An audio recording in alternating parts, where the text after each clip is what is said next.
പീതാംബരൻ ആന്റിജനല്ലേ പോരെ? Hello ഇൻസ്പെക്ടറെ, പീതാംബരന്റെ result കിട്ടി, negative ആണേ. എന്നാ പുള്ളിയെടുത്ത് പണിക്ക് പോയിക്കോളാൻ പറ. ശരി, ഞാൻ പറഞ്ഞേക്കാം. ശരി.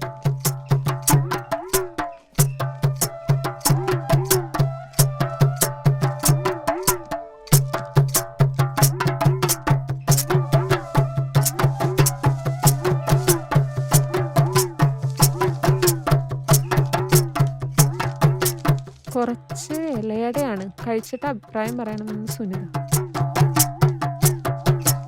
എന്നാലും ഇതിനകത്ത് ഇങ്ങനൊരു ടെസ്റ്റ് ഞാൻ വിചാരിച്ചില്ല. ഞാൻ സുനിത, എന്നെ ഒന്ന് സഹായിക്കണം. നാളെ ഒന്ന് ശീലചേച്ചിയുടെ വീട് വരെ വരണം. അന്ന് വന്ന തയ്യൽ നടക്കണ വീട്. ചുരിദാർ തയ്ക്കാനാണെന്നും പറഞ്ഞു വന്നാ മതി. കൈവിടരുത്. അഥവാ വരാൻ താല്പര്യമില്ലെങ്കിൽ ഞാൻ ഈ പറഞ്ഞ കാര്യം ആരോടും പറയരുത്. എന്ത് ചെയ്യണം?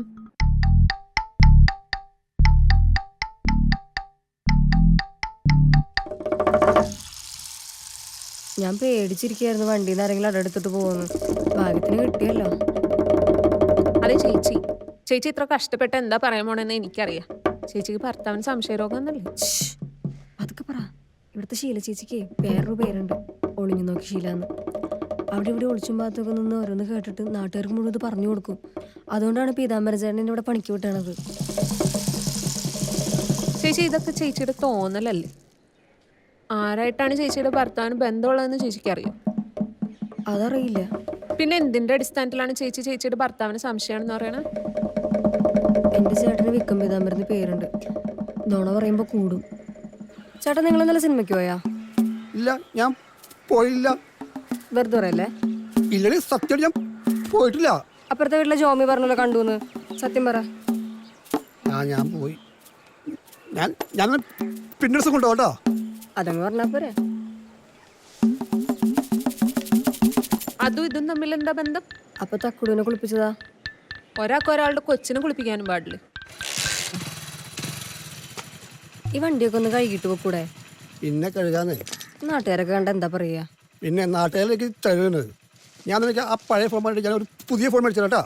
ആ കാശത്തിലുള്ള ആ തെണ്ടി ആ കാശ് തന്നോണ്ടേ. അതാരാ? ആ ബാലിച്ചേട്ടല്ലേ? അയാൾ ഇടയ്ക്കിടയ്ക്ക് തന്നില്ലാന്നല്ലോ. ഒറ്റടിക്കാന്നല്ലോ കുറച്ച്. ക്ലാസ് ഇല്ലേ? അത് ഞായറാഴ്ചയല്ലേ, നാളെ കൊണ്ടാക്കിയാൽ മതി. അങ്ങനെ ഒരു ദിവസം ഞാൻ നോക്കുമ്പോ മഴ പെയ്താൽ മാത്രം നനയാറുള്ള ഞങ്ങളുടെ തക്കുടു ഇതെന്തീ ചെയ്യണേ? ഇത് മോട്ടറുള്ള വണ്ടിയാണ്. കഴുകി ചീത്തയായി പോകുന്നത്. ഞാൻ കഴുകിയാനല്ലോ. ഇത് നീ കഴുകിയ ശരിയാവില്ല. പിന്നെ അങ്ങോട്ടത് ഒരു ദിവസമല്ല, പല ദിവസമായി. വെള്ളം കാണാത്ത ഞങ്ങളുടെ തക്കുടു എന്നും വെള്ളം കാണാൻ തുടങ്ങി. ഇതിലിപ്പോ എന്തെത്ര കാര്യം? ഒരാൾ അയാളുടെ വണ്ടി കഴുകി, അത്രയല്ലേ ഉള്ളൂ. അതങ്ങനെയല്ല. പിന്നെ ഈ മുടിയൊക്കെ നീരുന്ന് വൃത്തിയായിട്ട് അത് അടിയൊക്കെ ഒടിച്ചൊന്ന് പൊക്കൂടെ? കൽപ്പണിയല്ലേ, വെയിലത്തല്ലേ പണി. ആരെ കാണിക്കാനാ? ഇതൊക്കെ മതി. പിന്നെ ഞാൻ ഒരു ദിവസം നോക്കിയപ്പോ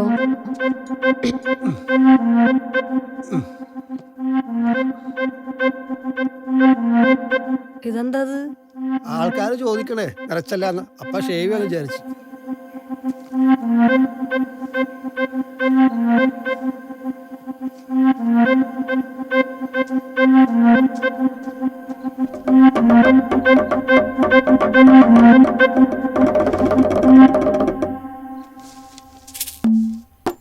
പിന്നൊരു ദിവസം ഞാൻ നോക്കിയപ്പോ ജീവിതത്തില് ഒരു മൂളിപ്പാട്ട് പോലും പാടാൻ അറിയാത്ത എന്റെ ചേട്ടൻ സിനിമാ പാട്ട് പാടാൻ തുടങ്ങി.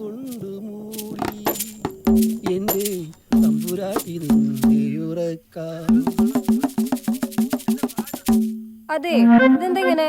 ചേട്ടൻ പണിക്ക് പോയില്ലേ? മടക്കി വെച്ച പോലെ തന്നെ ഇരിക്കണ്ടല്ലോ. ഇന്ന് മാർക്കായിരുന്നു. എനിക്കവിടെ പണിയൊന്നും ഉണ്ടായിരുന്നില്ല. ഞാൻ അവിടെ നോക്കിക്കളായിരുന്നു.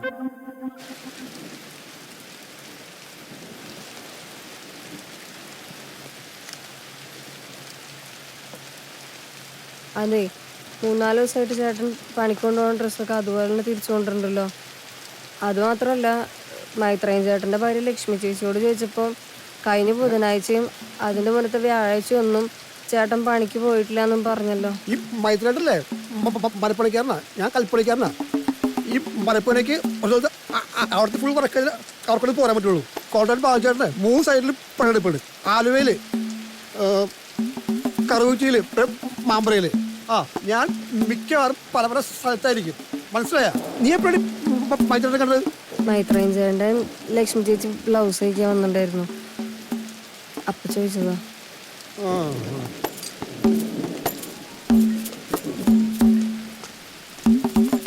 പണ്ട് ഫോൺ എവിടെ വെച്ചോണ്ട് പോയാലും കുഴപ്പമുണ്ടായില്ല. ആകെക്കൂടെ കൊച്ചു ഫോൺ എടുക്കും, അതിനകത്ത് ഗെയിം കളിക്കും. എനിക്ക് ആ ഫോൺ ഉപയോഗിക്കാൻ പോലും അറിയില്ല. എന്റെ ഫോൺ ഇതേ ഇതാണ്. ഇതിലാകെ എനിക്ക് ഞെക്കി വിളിക്കാൻ മാത്രമേ അറിയുള്ളൂ. നീ ആലോചിച്ചിട്ട് ഫോൺ ആലോചിച്ചിട്ടേ കൊച്ചു എന്ത് കൊച്ച് കൊച്ചു എന്ത് കാണാനായിട്ട്? എന്റെ അനുവാദോടെ എന്റെ ഫോണോ ഒന്നും തൊട്ടു പോരുത് നീ. മനസ്സിലായി? പിന്നെ ഒരു ദിവസം ഫോണിൽ ആരോട് സംസാരിക്കണുണ്ടായിരുന്നു. എന്തോ പ്രശ്നമുണ്ടെന്ന് എനിക്ക് തോന്നി. ഞാൻ ചോദിച്ചപ്പോ അത് ഞാൻ അറിയേണ്ട കാര്യമില്ല എന്ന് പറഞ്ഞു. എന്തെങ്കിലും പ്രശ്നമുണ്ടോ? നിന്റെ അടുത്ത് പറയേണ്ട കാര്യമാണെങ്കിൽ ഞാൻ നിന്റെ അടുത്ത് പറയത്. ആ സംഭവത്തിന് ശേഷം ഞാൻ പിന്നെ ആ ഫോൺ കണ്ടിട്ടില്ല. ആ ഫോണും മാറ്റി പുതിയ നമ്പർ കൊടുത്തു.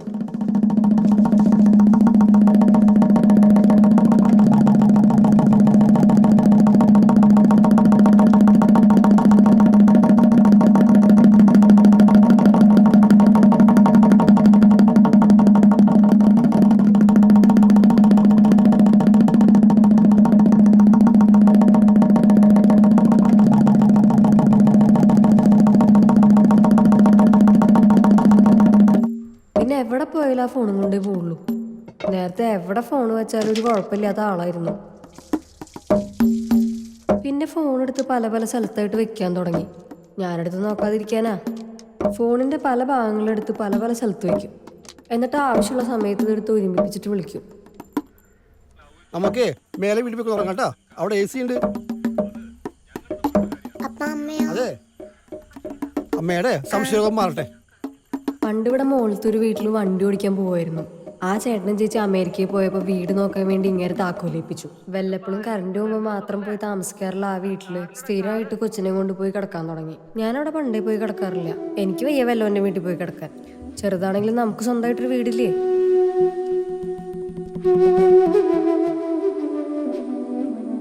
അങ്ങനെ ഒരു ദിവസം ഞാൻ നോക്കുമ്പോഴേ ഈ പണിക്ക് വേണം മുണ്ട് ഷർട്ടിൻ്റെ കൂടെ വേറൊരു പാൻറ് ഷർട്ടും തേച്ച് വയ്ക്കണം. അങ്ങനെ ഞാൻ അതിൻ്റെ പിറ്റേന്ന് നോക്കുമ്പോൾ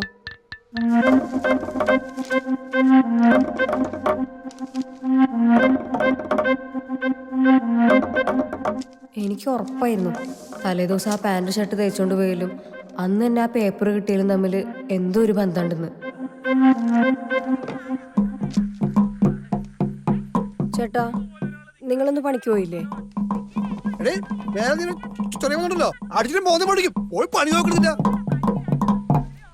പിന്നീട് ഞാൻ എല്ലാം എഴുതിയിടാൻ തുടങ്ങി.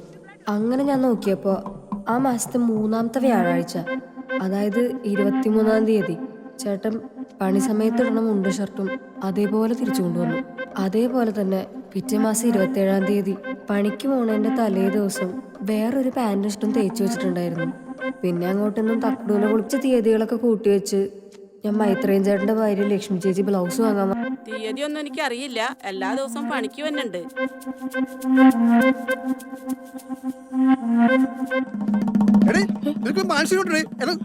സംശയിക്കാണ്ട് നീ TV കണ്ട് കണ്ട സീരിയൽ കണ്ടോ നീ ചീത്തയാവണത്?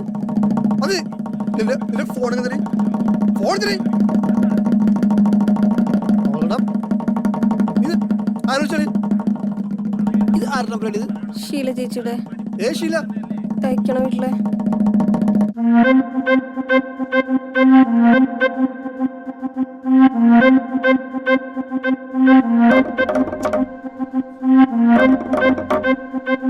ഇത് ഞാൻ വന്നിട്ട് ഇട്ടുതരാം കേട്ടോ.